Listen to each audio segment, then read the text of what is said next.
여러분 안녕하십니까? 정성산 때리비를 사랑해주고 계시는 대한민국 국민 여러분, 해외 동포 여러분 반갑습니다. 그리고 후원을 해주시는 모든 분들께 감사드립니다. 또 광고를 봐주시는 분들께도 감사드리며 오늘 정성산 때리비 심각한 이야기를 여러분들에게 방송해 드리겠습니다.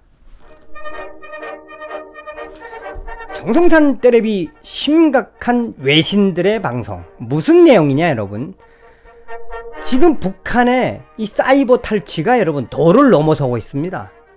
그러니까 비트코인이나 가상거래 화폐소를 통해서 북한의 사이버머니 또 그 해킹을 하고 있는 게 지금 도를 넘어서고 있는데, 이 지금 북한의 사이버 해킹이 외신들은 어떻게 보고 있냐? 그 해킹의 피해가 제일 많은 게 한국인데, 또 한국은 지금 함구하고 있습니다. 지금 전세계 언론들과 외신들은 지금 이 북한의 사이버 해킹에 대해서 굉장히 크게 보도하고 있는데 한국 정부만 보도하지 않고 있습니다. 그래서 지금 외신들은 북한의 이런 사이버 해킹이 한국 정부가 도와줬나? 그런 예견을 하고 있습니다. 한국 정부가 도와주지 않으면 어떻게 북한이 이런 사이버 해킹을 한국에서 할 수 있지? 이런 뉴스들을 보도하고 있으며 그 충격 예언들을 하고 있는 내용들을 소상하게 말씀을 해 드리겠습니다.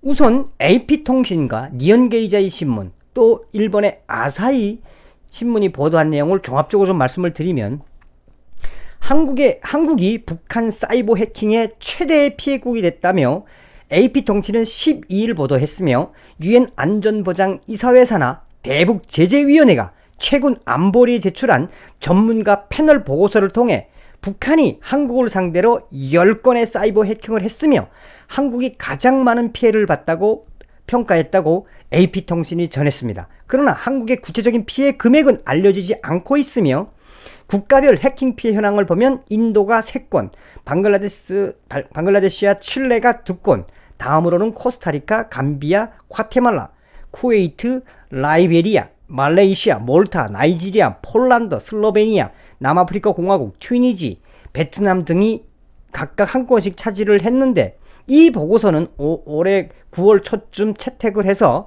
이제 유엔 안보리 이사국들의 회람을 거쳐서 9월 초쯤에 채택을 하고 이 내용을 공개할 예정이라고 밝혔는데, 니혼게이자이 신문은 지금 북한의 이 사이버 부대, 그러니까 IT 기술자들을 해외에 수백 명을 지금 파견하고 있으며 북한의 이 가상화폐 취득을 위한, 그러니까 도둑질을 위한 이 부대가 막강하다고 보도를 하고 있습니다.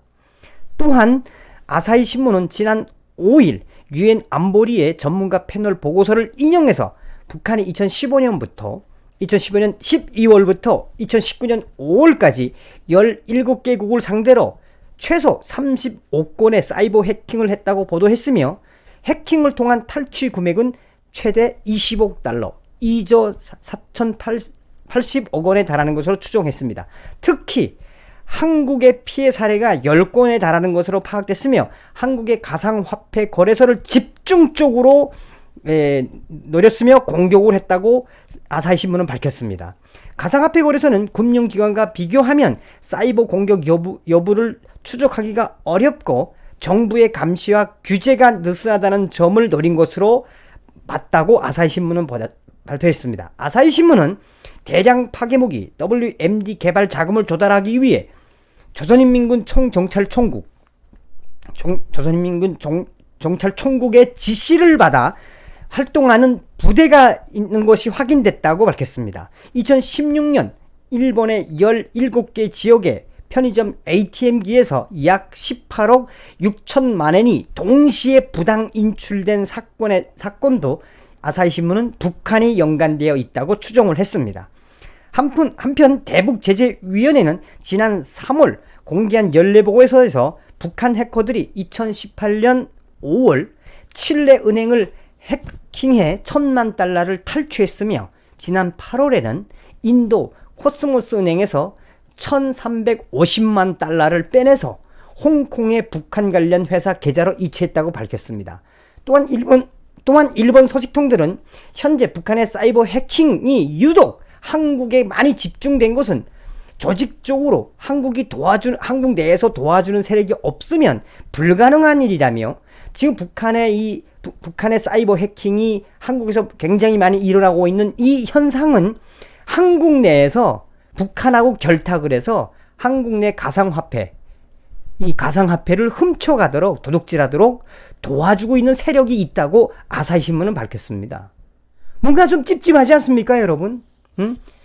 이 정권 들어서 가지고 북한이 그렇게 지금 해킹을 많이 하고 있는데 다른 나라들은 한 건, 뭐 두 건 이 정도인데 대한민국만 지금 10건이 넘는다는 거예요. 그 10건이 넘는 거를 아사히 신문하고 니혼게이자이 신문이나 AP통신이 보도했는데 아사히 신문이나 기타 신문들은 뭐라고 이야기하냐면 북한이 집중적으로 사이버 해킹을 해서 탈취를 해가는 이거는 한국 정부가 도와주지 않나? 아니면 한국 내에 작전 세력이 있어서 북한의 이런 탈취를 도와주지 않으면 어렵다는 이야기입니다. 다시 말하면 이놈의 정권이 지금 북한의 가상화폐 탈취를 이 길을 내주고 있으며 도와주는 거다라는 충격 예견을 한 거예요, 이게. 한국 그 정부는 이거에 대해서 아무 이런 이야기도 안 합니다. 또한 이 유엔 안전보장이사회에서 대북 제재 이행을 조사하는 전문가 패널들의 이 보고서에서는 니혼게이자이 신문, 앞서도 이야기했다시피 니혼게이자이 신문을 소상하게 밝혔는데 니혼게이자이 신문은 이 보고서에서 북한이 소프트웨어 개발자 등 IT의 정통한 기술 노동자들을 유럽, 아시아, 아프리카, 중동 등에 집중적으로 파견하고 있으며 그 사람들을 보내서 불법적으로 가상화폐를 취득하는 공작을 맞도록 하고 있으며 라고 전했으며 보도에 따르면 파견 전문업체 책임자는 명의상 현지인으로 되어 있어서 북한이 실질적으로 운영하는 회사라는 것을 감추고 있다고 니혼게이자이 신문은 밝혔는데 이 신문은 이러한 노동자들이 매월 각각 노동자들, IT 노동자들이 매월 $5,000 이상을 북한으로 외화를 할당 자금을 보내고 있다고 밝혔으며 이런 IT 관련 북한 노동자들이 유럽과 중동, 아프리카에 가가지고 이 벌어들이는 사이버 머니, 해킹한 머니는 대부분 북한의 핵 개발과 대량 살상 무기에 사용된다고 니혼게이자이 신문은 보도했습니다. 실제로 이 북한 군의 가상화폐에 대한 이 해커 부대와 그 가상화폐를 탈취하는 전문 부서를 설치한 것을 일본 정부는 소상하게 알고 있으며 컴퓨터와 기타 이 IT 작업을 통한 가상화폐의 문제는 매우 심각하다며 일본 정부는 북한의 사이버 해킹에 예의주시하고 있으며 이것을 지금 북한이 어떤 형식으로 가상화폐를 훔쳐가고 있는지 일본 정부와 일본의 정보당국도 굉장히 중점적으로 보고 있다고 했습니다. 또한 신문은 이 지금 현재 북한의 이 사이버 해킹을 통한 탈취는 요 근래에 들어서 굉장히 늘어나고 있으며 이것은 이 지금 현재 앞서도 이야기했던 것처럼 유독 한국만 그 해킹 사례가 많다. 10건 이상이라고 하는 부분을 니혼게이자이 신문도 이야기를 했는데 IT 강국인 한국이 어떻게 한국이 어떻게 북한 사이버 부대의 이 표적이 됐는지 또 한국 정부는 이거에 대해서 왜 무대응하고 있는지 그러니까 북한과의 사이버 부대와의 거래가 어떤 커넥션이 있지 않는지를 조사해봐야 한다며 니혼게이자이 신문과 일본 신문 기타 외신들은 한국 정부의 북한의 사이버 탈취에 대한 함구는 이건 유엔과 국제사회가 동조해서 한국 정부도 조사를 해봐야 된다라고 밝혔습니다. 북한하고 지금 이놈의 정부가 꿍짝꿍짝 해서 지금 한국의 가상화폐 좀 탈취하도록 길을 열어준 거 아니냐 이렇게 외신들은 보고 있으며 외신들은 이거를 국제사회와 공조해서 한국 정부를 좀 들여다봐야 되겠다. 조사해봐야 되겠다라고 하는 겁니다. 지금 큰일 났어요 이놈의 정부 지금 이 외신들이 북한의 사이버 탈취가 왜 유독 한국만 많은지 이거는 IT 강국인 한국과 한국 정부나 한국의 금융당국이 이거를 무대응으로 하고 있는 건 굉장히 잘못된 거다. 국제공조를 하지 않고 있는 거다. 유독 한국만 많다라는 건 이거는 지금 이제는 더 이상 우리가 기다릴 수가 없으며 북한의 이런 사이버 해킹과 탈취를 국제사회와 공조해서 한국 정부를 조사해 와야 되겠다. 굉장히 심각한 이야기입니다. 이거는 지금 현재. 또한 이거에 대해서 여러분들도 아시겠지만 이 조선일보도 소상하게 밝혔어요. 조선일보는 사설을 통해서 유엔 보고서 북한 해킹 최대 피해국은 한국 정부는 피해 공개하라 라고 하는 사설에서 한국이 최대 피해 규모는 공개되지 않았지만 북한의 해킹을 통한 11개국 나라 중에 한국이 최대 피해국이며 한국의 10건을 제외하면 나머지는 대부분 한두 건씩이었다며 한국의 피해액만 수십억 달러에 달한다고 추정했습니다. 조선일보가.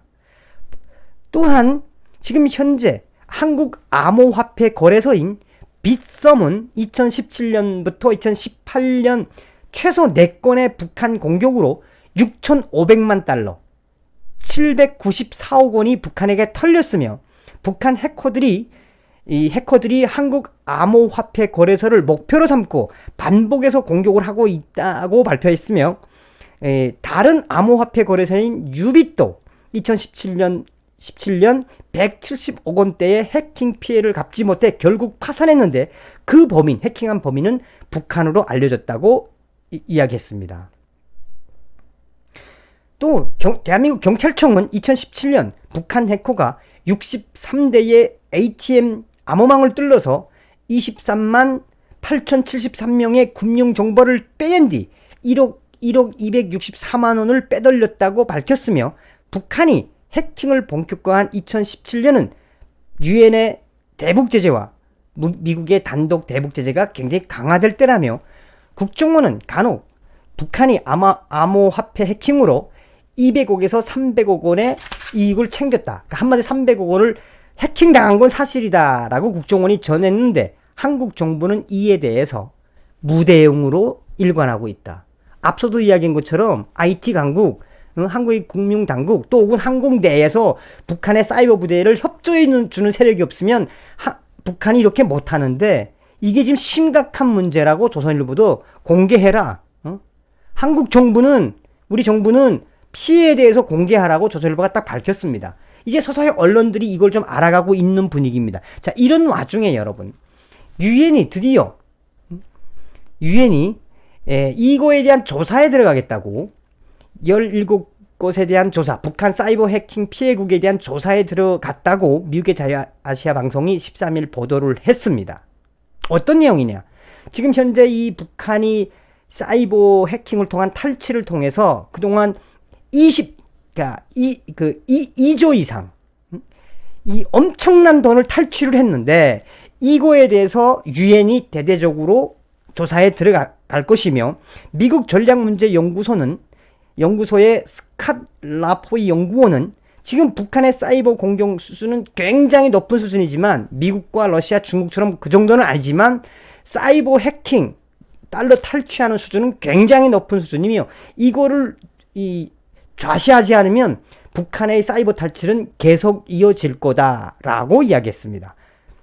앞서서 로이터 통신과 AP 통신 등 이 외신들은 이 유엔이 발표한 자료에 따라서 북한이 사이버 해킹으로 20억 달러, 약 2조 4천억 원을 해킹했으며 그러니까 이 해킹한 기간은 불과 4년에 불과하다. 그러니까 4년 동안 북한의 해커가 20억 달러, 2조 4천억 정도를 탈취를 했다. 그래서 유엔이 지금 조사에 들어가겠다라고 밝혔습니다, 여러분. 앞서 외신들이 이야기한 것처럼 여러분, 북한 해킹의 가장 큰 피해국인 한국인데 한국 정부가 무대응으로 있고 또 북한의 해킹은 한국 내에서 도와주는 작전 세력이 없으면 불가능한 건데 이게 지금 한국 정부가 도와주고 있지 않나? 한국의 북한과 협조하는 IT 쪽, 금융 관련 쪽들이 협조해서 해주지 않으면 북한 사이버 해킹은 어려운데, 사이버 탈취는 어려운데, 이 뉴스의 외신들은 이거 지금 한국 정부가 도와주고 있는 것 같으니까 국제적인 조사를 하자고 지금 떠들어대고 있습니다. 북한의 사이버 탈취, 점점점 이 정권하고 뭔가 그림이 그려지는 것 같지 않습니까? 여러분, 미국과 유엔이 보고 있는 지금 이 문제, 북한의 사이버 탈취에 한국 정부가 관여되어 있을 수도 있다. 뭔가 예견이지만 여러분, 앞으로 각 나라와 북한의 사이버 해킹의 피해를 조사하는 유엔 각 나라들은 한국 정부를 조사하겠다고 지금 딱 던졌습니다. 반드시 조사가 이루어지기를 바라면서 오늘은 여기까지 해드리겠습니다. 여러분 다음 시간에 뵙겠습니다. 미열공